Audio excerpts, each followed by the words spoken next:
David Cornell, and thanks for being here. Thank you. Cheers. Thank you. Thank you, everybody, for allowing me to talk. This is not something I usually get to do. I'm usually hanging out behind a desk, being a geek, and you'll have to excuse me. I don't present very often, so I'll do my best. Bear with me. As you said, I'm David Cornell. I'm the director for the security platform at OpenDNS. Do you think we're ready to go? Is anyone else going to be coming in? Or? I think we're good to go. Yeah, and I'll close the door.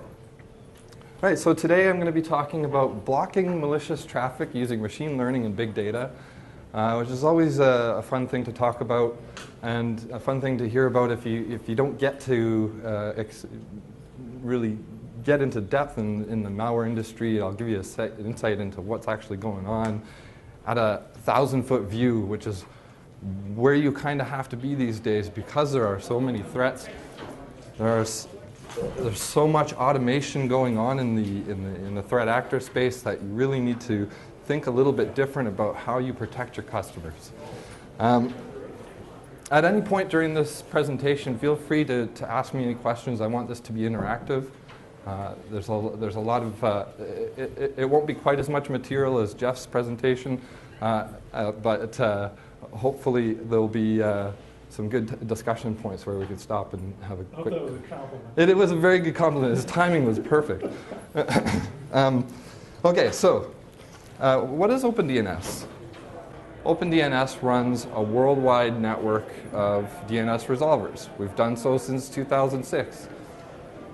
We're in 24 data centers around the world, and we're completely free to use. You can point your IP addresses on your routers for us for DNS, and we will happily route your traffic, your DNS traffic, to the closest data center using our Anycast technology.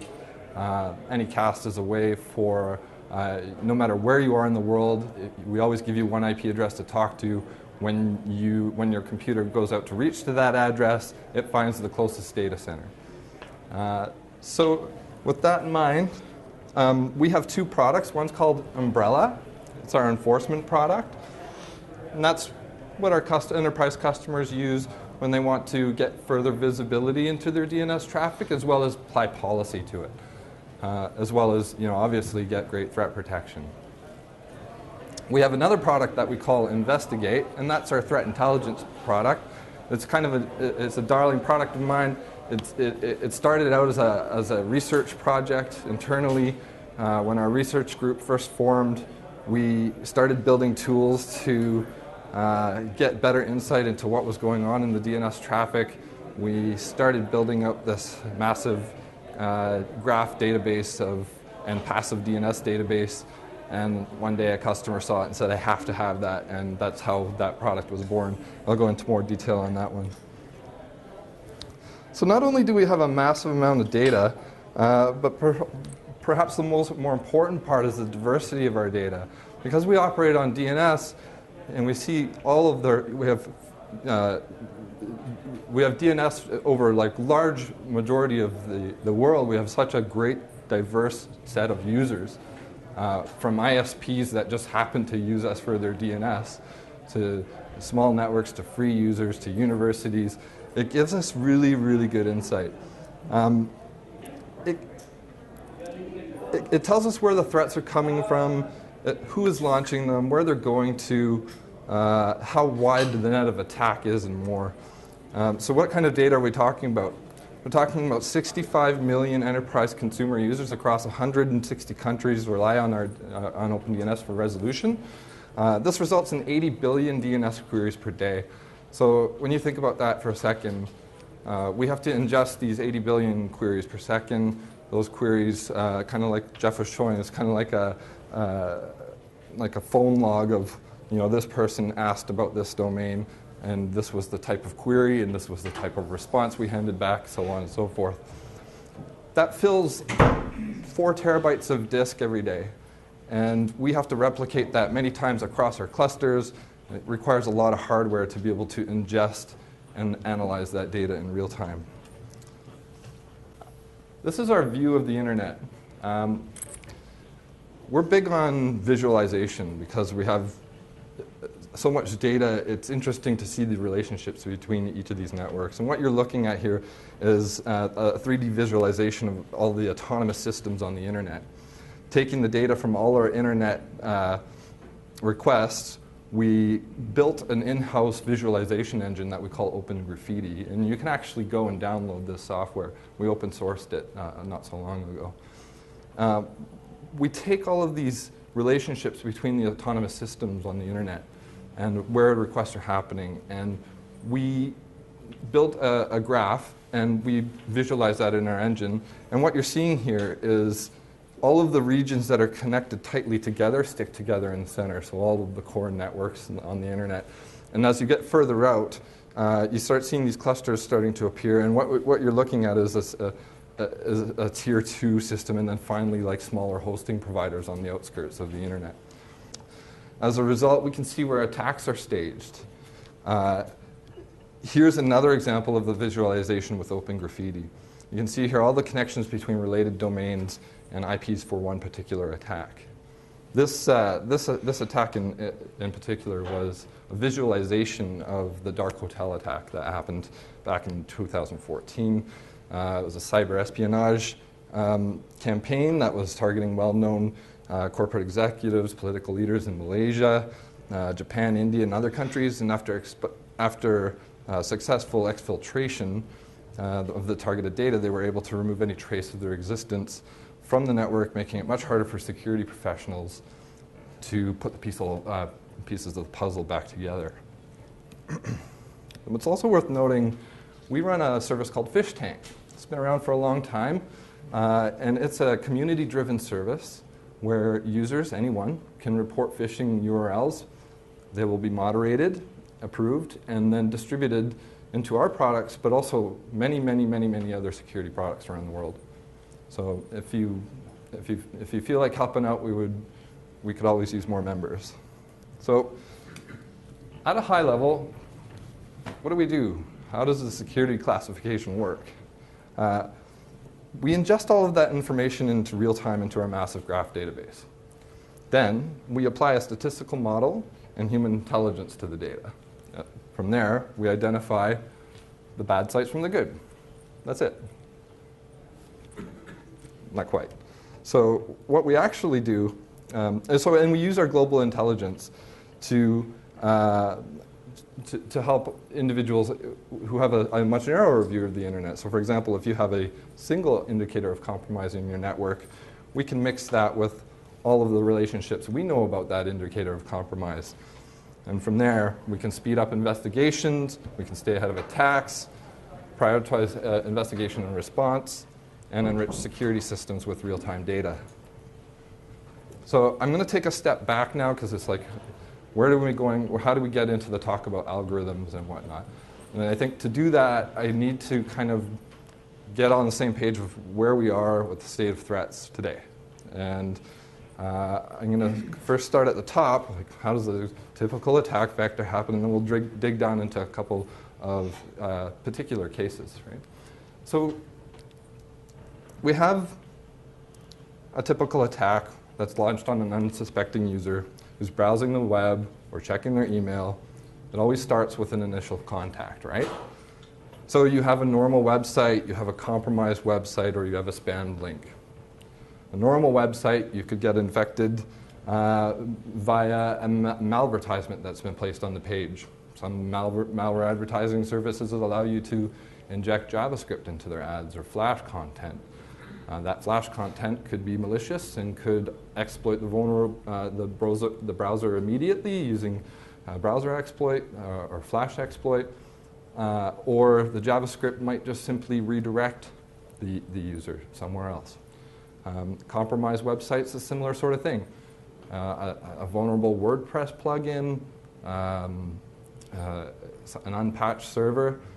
It's quick and easy to scan the internet these days and find thousands of compromised web servers and infect them with redirection snippets that land inside the web server's HTML.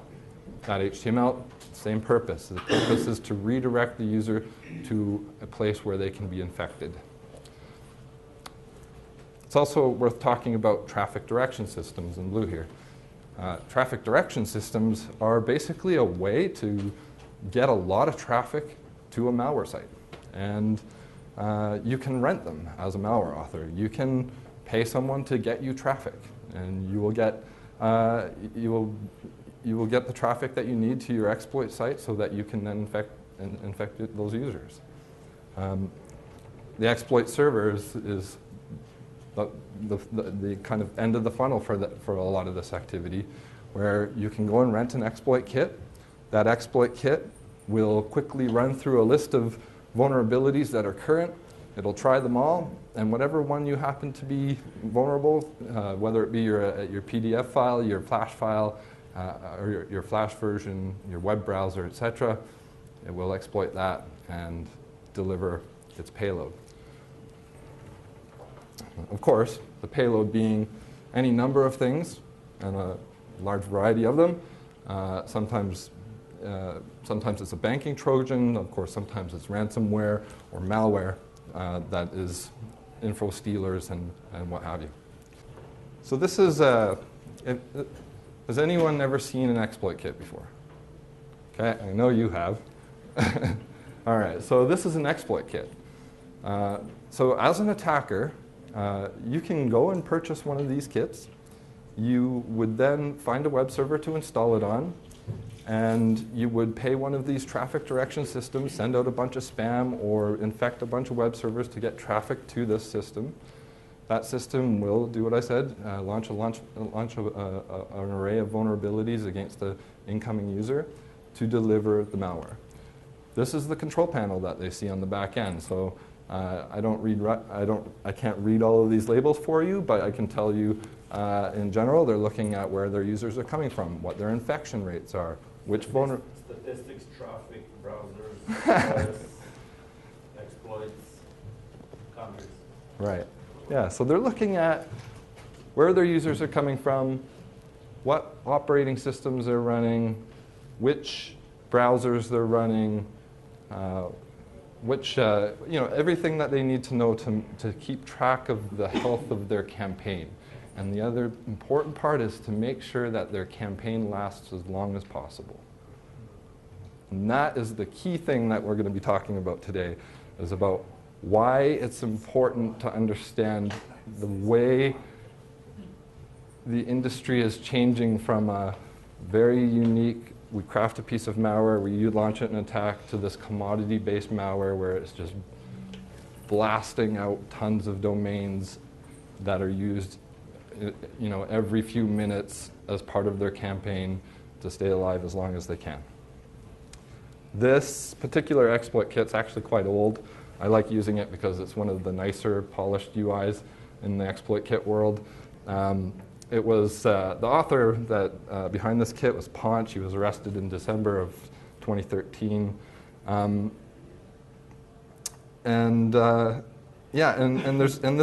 There's tons like this. If we can go to the next one now. Here's another one. This is nuclear, another pretty popular one. And the trend is the same. They're tracking which vulnerabilities work, which operating systems are infecting most, because that's what will allow them to get the most bang for their buck. If they're not seeing a high infection rate on certain types of users, they might call up the traffic direction system guy and say, hey, can you stop sending me iPhone users? I'm not getting any infections on them. Or can you stop sending me Mac users and just send me Windows users? Okay. Didn't mention Linux in there. Yeah, and you know what? It's a mess. When we take a look at some more recent exploit kits like Angler, has anyone here heard of Angler as an exploit kit? Okay, we've got a few people. Good. So let's go into a little bit more detail. So it started appearing in late 2013 and growing in popularity since then. It's particularly aggressive in evading security products, notably. It's traffic control using form post redirection, using DGA algorithms inside the actual compromised website prior to the redirection. I'll go into that in a little bit more if you want some background there. Advanced 302 redirection. Now, remember what I was saying in that earlier slide. You've got the compromised site that's trying to redirect, and then the landing page where the actual exploit is, and it's trying to run the vulnerabilities. The landing page sorry, I'm having trouble with this mouse here. Use the cursor. Yeah, there we go. Yeah, so the landing page, Angler takes advantage of some pretty interesting things that make it difficult for the security industry. One, it can store the data inside the HTML of the landing page. It can do sandbox avoidance by checking for the presence of security products through vulnerabilities in XML DOM, using stub flash content, meaning it downloads a little flash video and then may go and download a whole bunch more flash content afterwards. The shell code is assembled in the browser on the fly using snippets of code from different sections of JavaScript or HTML. Once that shell code is executed, then it's in memory, which is another interesting approach for this exploit kit, is it's no file direct to memory approach. So in a lot of these cases, the malware is running in memory without ever touching the disk. Right? But that's not really what I'm here to talk about. This is what we think is Angler's exploit kit's interface. XXX, a security researcher that goes by the name of Caffeine, does a ton of research into these exploit kits and made this kind of correlation between this interface and Angler a while back. But as I said, there's 70 plus exploit kits out there that have been tracked since 2006. There was an interesting study by Trend Micro a while back that went through and kind of analyzed all these kits. And the point I'm trying to make here is that malware has moved to the same way a lot of the development shops have moved to like massive amounts of automation, like launching servers in Amazon by clicking buttons and setting auto-scaling groups so that if there's a lot of capacity to the website, they'll launch like 50 more servers. Malware authors are doing the same thing. They are launching attacks in bigger numbers and using more domains, and it generates a ton of data. One of the things I mentioned earlier about Angler is this concept of domain shadowing. Domain shadowing is a technique where you can imagine as a malware author, you need to come up with fresh domains that you're going to send the user to get infected. And you need to do that because they're going to get shut down. The ISPs are going to shut down the domain. Security products are going to block the domain, and so on and so forth. Enforcement law is going to try and come after those domains and see what's going on them. Domain shadowing is a really novel way for them to get really cheap, fresh domains. And how it works is basically, remember I was saying earlier, they launch ransomware. Angler launches a lot of CryptoWall, which is ransomware to steal a bunch of money. But it also launches things like Bidet, which is an information stealer and a portal to download more malware.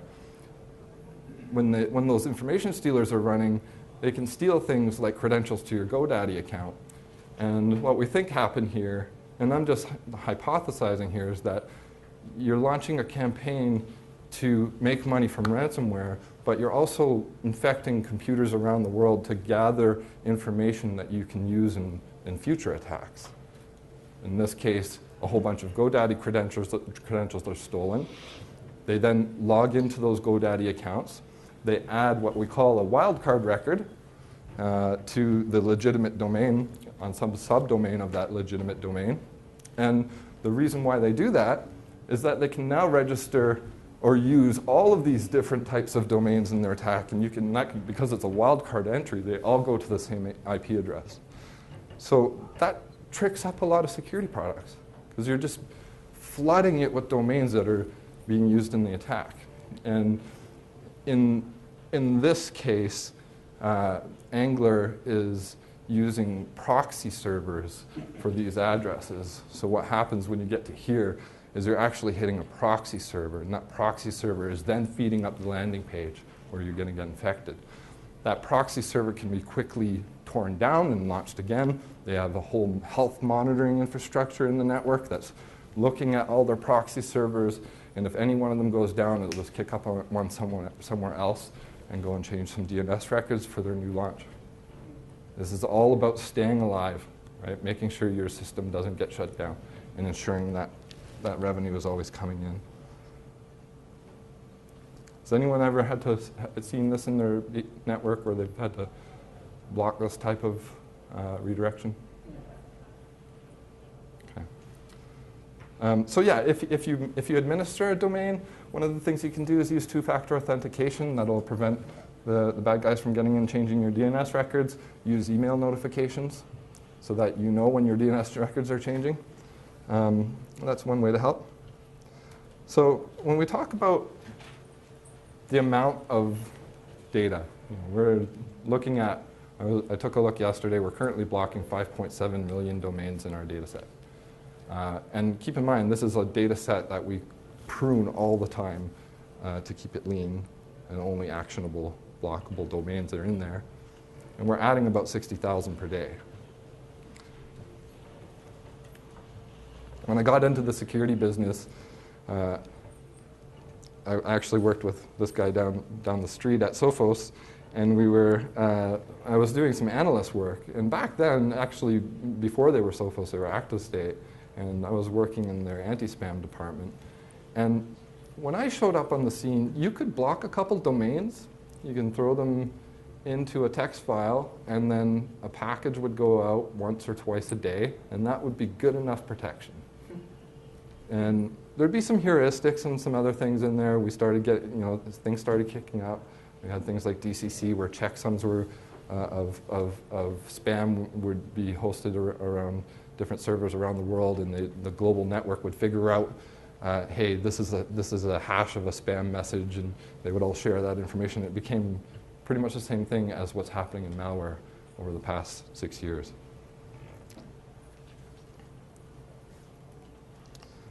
So I'm going to talk about our algorithms now, and getting to the point of why we use algorithms to attack this problem in the first place.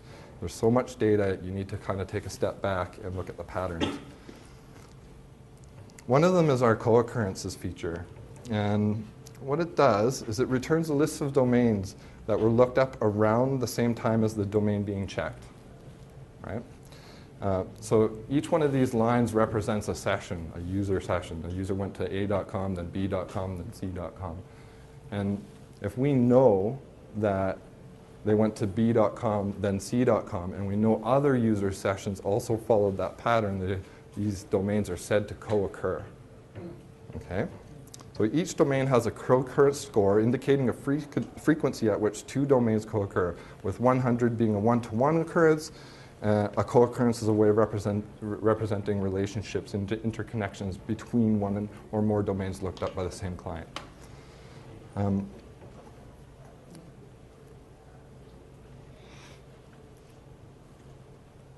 Now this slide may not work for me.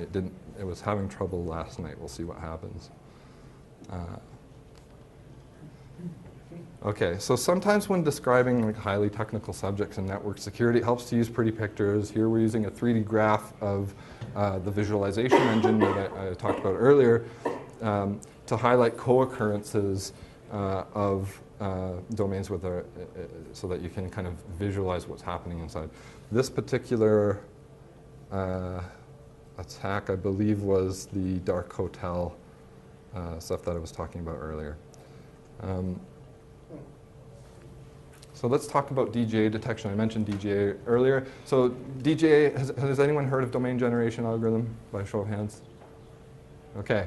So when malware is trying to call home, it needs to know the address of its operator, right? So in order to do that, it could just put a domain in its code.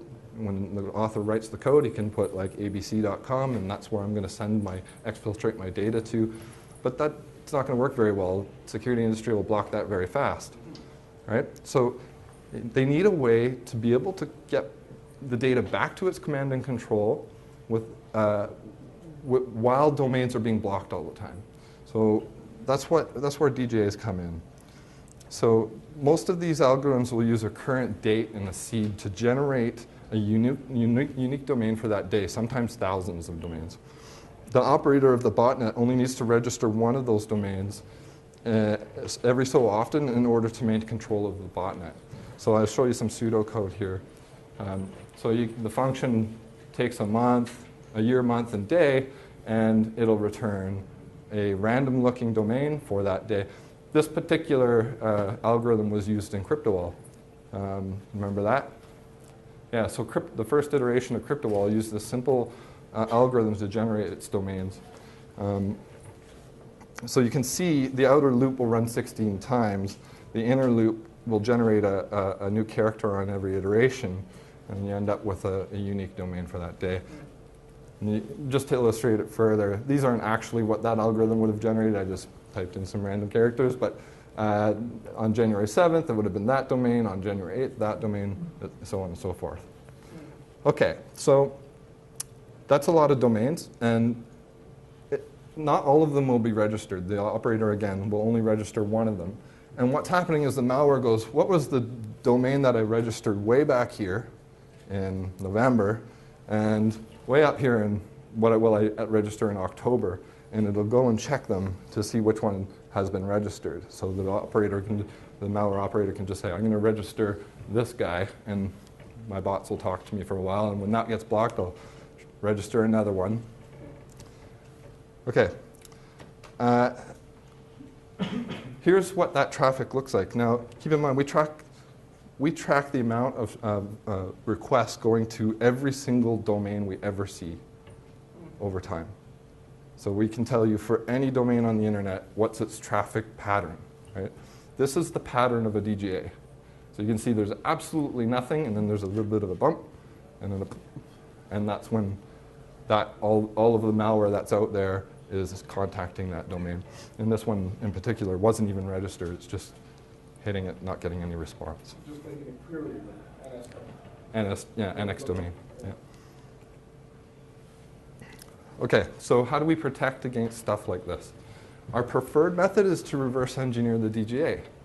So we have a team of researchers, some of them are reverse engineers, and if you get a hold of a sample, you can go in, rip it apart, decrypt it. It takes a long time, but eventually you might get to the DGA.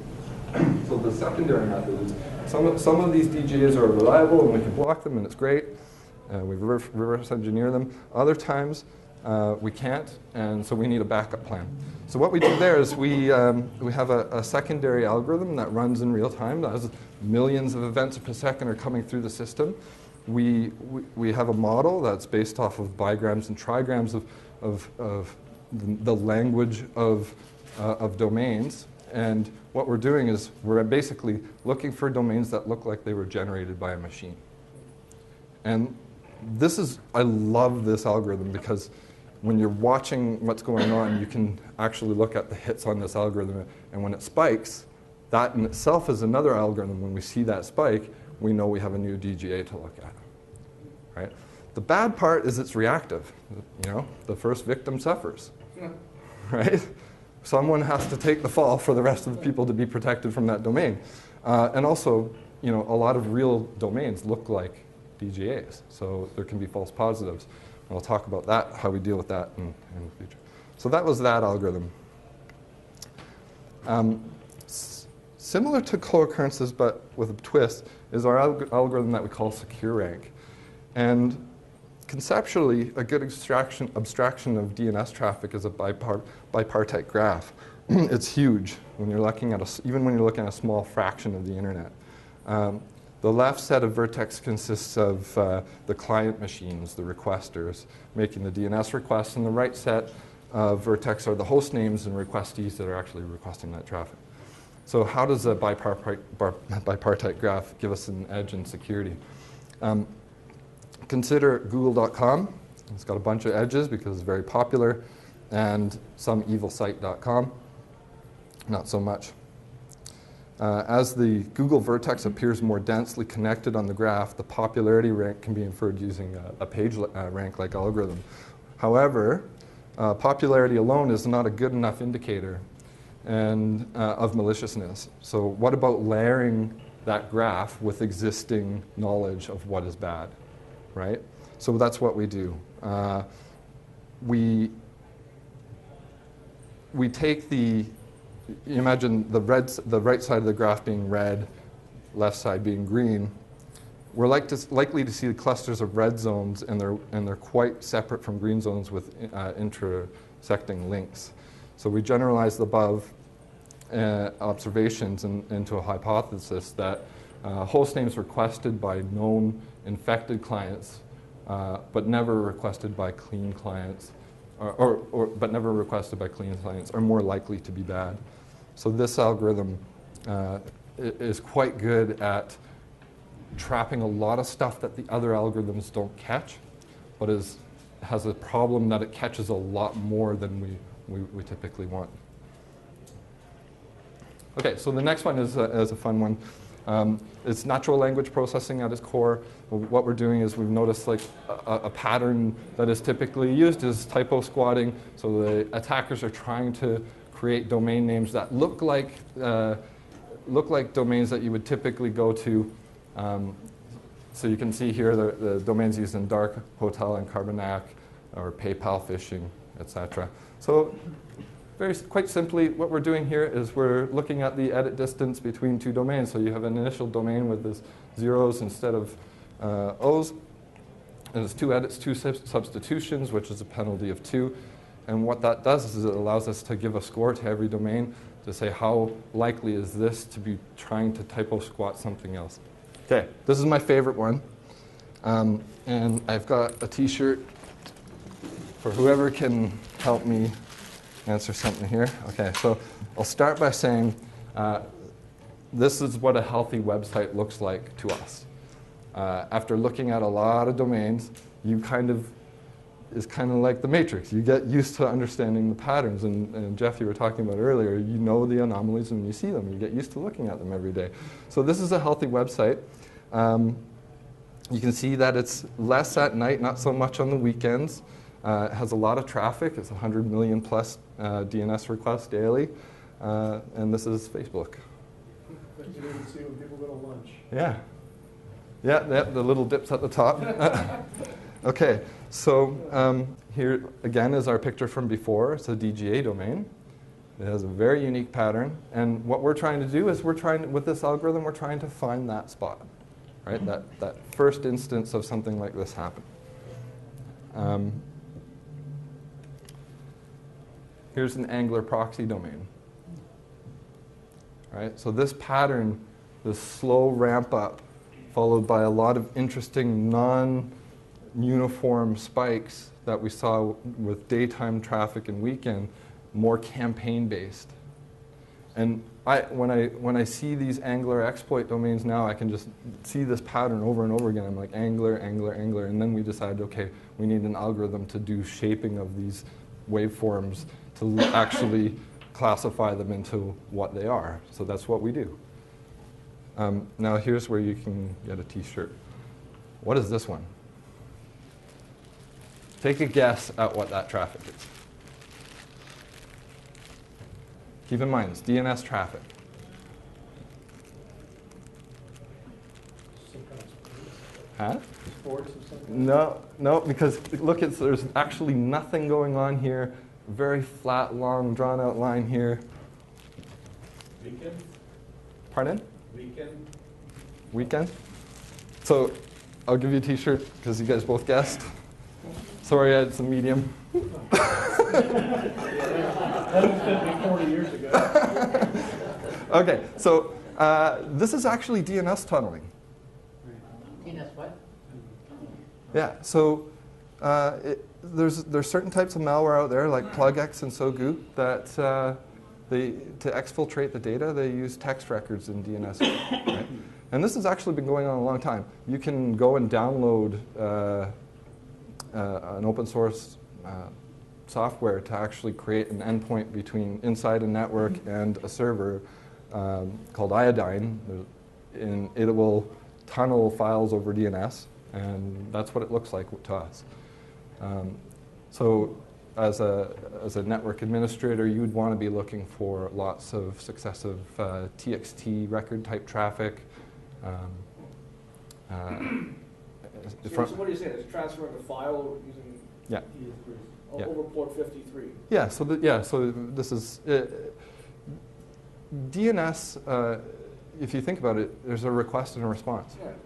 So even a simple A record request, which is what we see when we type into our browser, can contain any amount of data on that left-hand side, up to 255 characters. And the response can contain textual data as well. So it's a perfectly fine way of sending files over the internet, although not the fastest. But there have been tests done, and you can actually send videos, watch live videos over a DNS stream. Like steganography. Exactly. Yeah. It's a good actual filtration technique. I have a friend of mine who uses this to bypass paid open Wi-Fi. Yep. Right? So because when you hit the open Wi-Fi site, usually they'll allow DNS through, but they'll require you to register. So he has a DNS proxy set up. So whenever he goes to a Wi-Fi site, even if it's paid to use, he can DNS proxy all the proxy. Yeah, and if you have an Android app or an Android phone or an iPhone right now, and you go look on the App Store, look for DNS tunnel, you'll find plenty of applications that will happily tunnel DNS for you on your phone, so that when you come to work and you don't want to listen to the policy of the IT guy, you go do it that way. Why is this one so non-periodic? Because they're tracking a particular botnet. Because in this, okay, so going into a little bit more depth on this one. So plugx, sorry, this one was plugx, also known as SOGU.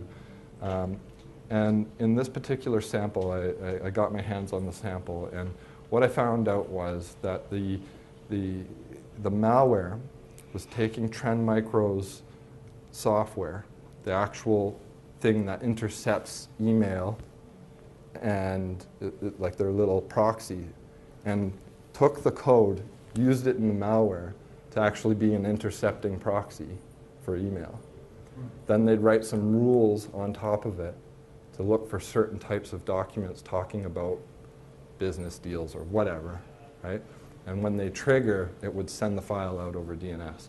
So it was genius. It's like using the antivirus industry software against us, and then sending the file out in slow trickles like this sometimes, where you would never see it unless you were really looking for that traffic.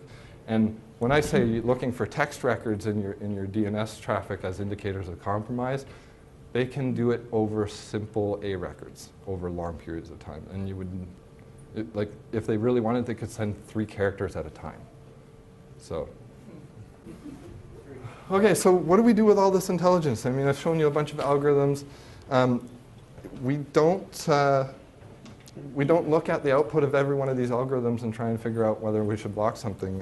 It would take a long time. So we have a ton of features that I haven't talked about. The list goes on. So basically what we do with them is for each one of them, we normalize a score. We give it a number between 100 and negative 100. We collect the score for every single domain that we see.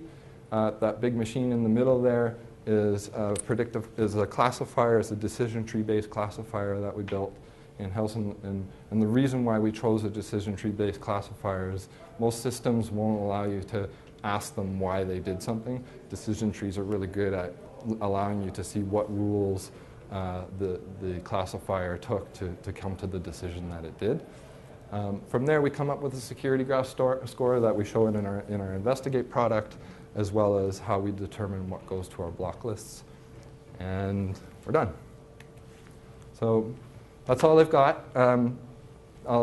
If you have any questions, please ask now, and I'd be happy to answer them. Right at the beginning, you mentioned there was Umbrella, and then something else. Investigate. What's that? Investigate is our threat intelligence tool. So basically, it's like a Google for malware domains. Like you can go in, those graphs that I was showing with the signature of the total lookups, that actually comes from our Investigate product. So that's something people can buy? Yeah. Subscribe your data being integrated with Talos, or are you staying separate? There's lots of integrations happening. That's the great thing about being part of Cisco now, is there's so many different security companies that we get to work with now. We're integrating a lot with, come see us at RSA, we'll have a new integration and Investigate to show you with ThreatGrid, and tons of data feed sharing and massive amounts of collaboration. Dumb question time, but I guess if I have an attack that's sending information outbound and not using ANS, it's just native IP, doesn't need the resolution, else you guys will never catch that. Yeah, It's so one way to the data. yeah, that's a good one. So OpenDNS started as this really easy way to get an additional layer of security. So you would go onto your router, you'd change the DNS settings from using your ISP, which probably has a worse DNS service than anyways. You would change it to us, you'd get a good layer of protection. When customers really started wanting to get more and more, we developed the what we call the umbrella roaming client, and that's where we can enforce more strict protocol and like non-DNS based stuff. So we have like IP lookups, etc. We also have a product called Intelligent Proxy, and it's unique in the sense that most of the domains you don't want a proxy. You probably have a lot of users that complain about the proxy. Right? It's too slow. It has to come back home. Our system, since you're using OpenDNS and we control the DNS, if you're going to Facebook or Microsoft Updates or one of these other sites, we may choose to proxy it or not. And that's a selective proxy. So we can say, for this domain, we know there's some bad stuff on there and we need to see all the bytes, so we're going to proxy it. For this domain, it's a trusted site. It's a video service. We don't have anything on that. Let the data go through, and it's much faster. Is it a full terminating proxy, or is it transparent? Terminating, yeah. With an open product like Fish Tank, say I submit a domain like now, how long would it take for that domain to be active inside of OpenDNS to start blocking it from your users? It depends on the moderation process, but if the moderation goes through right away, if you're an approved moderator, for example, it's minutes. Minutes? Okay. What's the longest that it's ever taken? Like, there's a malware campaign that says it's going to last for 2 hours, and I submit the domain now. So it's available in the API immediately. Yeah. Through our publishing systems, it has to go through some rigor. Like we need to make sure that it goes through our popularity algorithm to make sure that we're not going to block the internet. And so sometimes it'll take a little bit longer, but in general, it's very quick, sub 5 minutes. You guys have too. I've been to some of your meetings before at your offices. There was an IP address, 222 dot something. Do you have that handy here? Yeah, sure. I forgot to write it down last time I was there. It's on the back of their t-shirt, isn't it? Yeah. Oh, yeah. Is it? Do you wear medium? Yeah. Not that I don't want your shirt. Oh, that's such a nice shirt. I know. Is it on the back of the shirt? It's on the back of the shirt. Yeah, I've got one at home. There you go, bro. Yeah, son of a gun. Yeah. Hey man, that's like an extra small. Yeah, that's the smallest medium. Wait, that does say medium, but yeah, seriously. That's like a kid's shirt. Last time I saw medium like that, I was traveling in Southeast Asia. So that's open to the public, huh? Yep. Yeah, those are the two I use. Just log into your router and set them. So in Windows DNS, you put it in as your forwarder. Yeah, exactly. You can stop using 8.8.8.8 now. Oh, I saw it written on the blackboard there last week or 2 weeks ago. Yeah. Google paid a lot of money to have 8. So any other questions? Or 8.8.4.4. Is the other one. Yep. Yeah, sure. On our website, the VIP product, Yeah, you can OpenDNS, they have some you hacking. basically change your router to use our DNS settings. You can set a policy. So one of the things that I didn't mention is OpenDNS runs a community-based listing service for domains for classification. So we have pornography websites, weapon sites, things that you wouldn't want your kids going to, also covered in policy there. So then, aside from the malware protection, you go into our interface, you set a policy for your network, and that policy will be applied globally.